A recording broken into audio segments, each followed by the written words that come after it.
अस्सलामुअलैकुम and welcome back to my channel. साफ सुथरा और हाइजीन किचन ना सिर्फ हमारी आउटर अपीयरेंस के लिए बल्कि फैमिली की हेल्थ के लिए और किचन के स्मूथ रूटीन के लिए बहुत ज़रूरी है। मैं आपसे कुछ ऐसे हैबिट्स शेयर करूंगी जिन्हें अगर हम अपने किचन की रूटीन में शामिल कर लें तो हमारा किचन नीट और हेल्दी रहेगा। तो हैबिट नंबर 1 है जी, regular checks for a healthy kitchen. अपनी फ्रिज और पेंट्री की टाइम टू टाइम इंस्पेक्शन करते रहें। तरह तरह के सॉसेस, जैम्स, ड्रेसिंग्स, खुश्क मसाला जात और सिरप हम अपने फ्रिज में स्टोर करके रखते हैं, तो टाइम टू टाइम इनकी एक्सपायरी डेट्स चेक करते रहें, क्योंकि अक्सर चीज़ें ऐसी हैं जो डेली बेसिस पे यूज़ नहीं होती हैं, कई महीनों ऐसे ही पड़ी रहती हैं और एक्सपायर हो जाती हैं। जब हम इसको डिक्लेटर नहीं करेंगे तो मुमकिन है कि हम या कोई भी फैमिली मेम्बर गलती से कंज्यूम कर लेगा और हेल्थ इश्यू हो जाएगा। तो इसलिए डेली बेसिस पे अपनी फ्रिज को डिक्लेटर करते रहें। सेम इसी तरीके से पेंट्री में भी अपने खाने की चीज़ों को टाइम टू टाइम चेक करते रहें। कई चीज़ें ऐसी हैं जो कि हम ज़्यादा अमाउंट में ले आते हैं लेकिन वो इतना यूज़ नहीं होती हैं। स्पेशली कई दालें हैं बहुत ही जल्दी लग जाती हैं और इस तरीके से नीचे पाउडर बनने लग जाता है, और ऐसा ज़्यादातर स्वीट्स, स्नैक्स और डाइट फूड्स के साथ भी होता है। स्नैक्स भी कुछ टाइम के बाद ही सॉगी होने लग जाते हैं। तो हर महीने बाद अपनी पेंट्री को चेक करते रहें और जो चीज़ आपको लगे कि इसका टेस्ट अब चेंज हो गया है और ये खाने लायक नहीं है तो उसको अपनी पेंट्री से डिस्कार्ड कर दें। This habit keep your kitchen tidy and save pantry space. And the next habit is clean the wooden spatulas. आजकल वुडन स्पैचुलास को हम अपने किचन में डेली बेसिस पे यूज करते हैं। अगर आप कभी ध्यान करें तो इन वुडन स्पैचुलास पे सब्जी के निशान बहुत जल्दी लग जाते हैं और कभी कभार कोई फूड पार्टिकल चिपका रह जाता है जहाँ पे फंगस पैदा हो जाती है और वो हमारे खाने को कंटेमिनेट कर देता है। तो हर महीने या 15 दिन बाद इनकी डीप क्लीनिंग करते रहें। एक देगची में पानी लेके उसमें डिश लिक्विड, 1 चम्मच नमक और आधा नींबू का रस डाल के इसको कुछ देर उबलने दें। इस उबलते हुए पानी में वुडन स्पैचुलास को तकरीबन 15 से 20 मिनट के लिए डाल के रख दें। कुछ देर पड़ा रहने के बाद आप नोट करेंगे कि इसमें जितना भी ऑयल था, गंदगी थी, वो आहिस्ता आहिस्ता खत्म होना शुरू हो गई है। इन वुडन स्पैचुलास को अब अच्छे से धो के खुश्क कर लेंगे।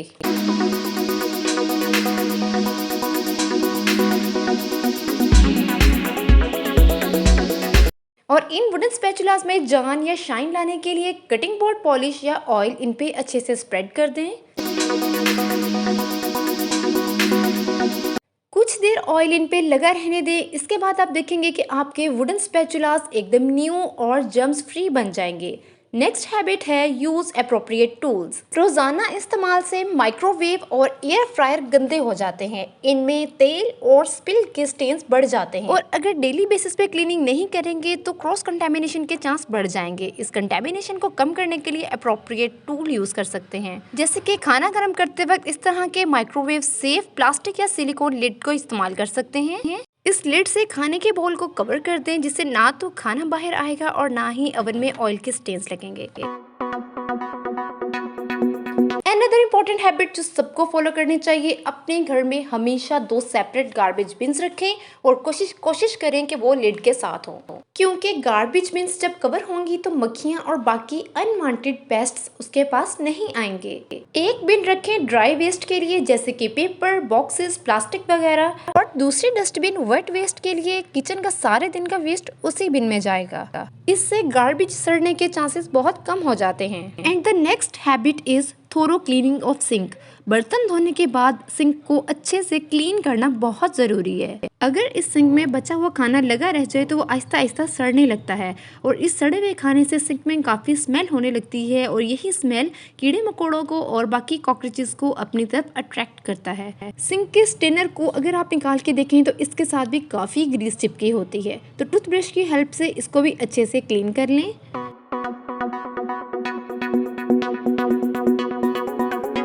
हफ्ते में एक बार सिंक में और ड्रेनेज में बेकिंग सोडा छिड़क के इसके ऊपर 1 कप सिरके का डाल दें और इसको 15 से 20 मिनट के लिए छोड़ दें और फिर नॉर्मली स्क्रब करके अच्छे से क्लीन कर लें।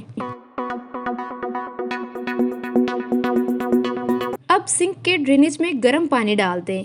इससे एक तो सिंक क्लीन हो जाएगा, दूसरा सिंक से आने वाली स्मेल भी खत्म हो जाएगी।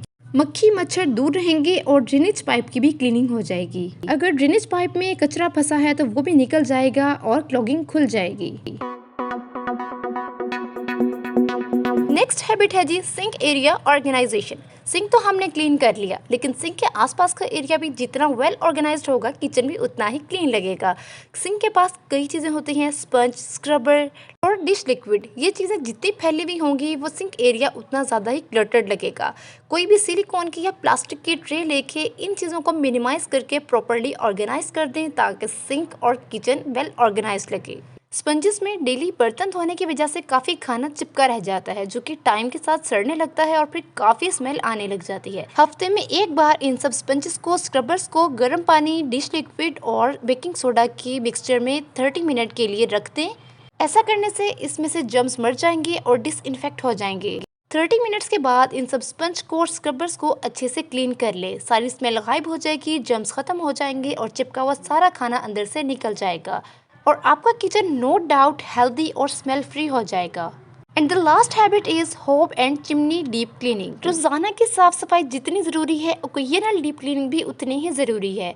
डेली खाना बनाते हुए होब और चिमनी भी काफ़ी गंदी हो जाती हैं। तेल की चिपचिपाहट और खाने के स्टेन्स इनमें चिपक जाते हैं, जिससे चिमनी की धुआं सक करने की कैपेसिटी और बर्नर की एफिशिएंसी आहिस्ता आहिस्ता कम होने लगती है। इसलिए कम से कम 15 दिनों बाद, नहीं तो महीने में एक बार अपने चूल्हे की, बर्नर की, होब की, चिमनी की अच्छे से डीप क्लीनिंग करें, जिसकी एक प्रॉपर डिटेल वीडियो मैंने बनाई है, जिसका लिंक मैं आई बटन में डाल दूंगी। आप लोग भी ये हैबिट जरूर अपनाएं और अपने किचन को हेल्दी और नीट एंड क्लीन बनाएं। तो मुझे दे इजाज़त, मिलते हैं फिर नेक्स्ट वीडियो में। अल्लाह हाफिज़।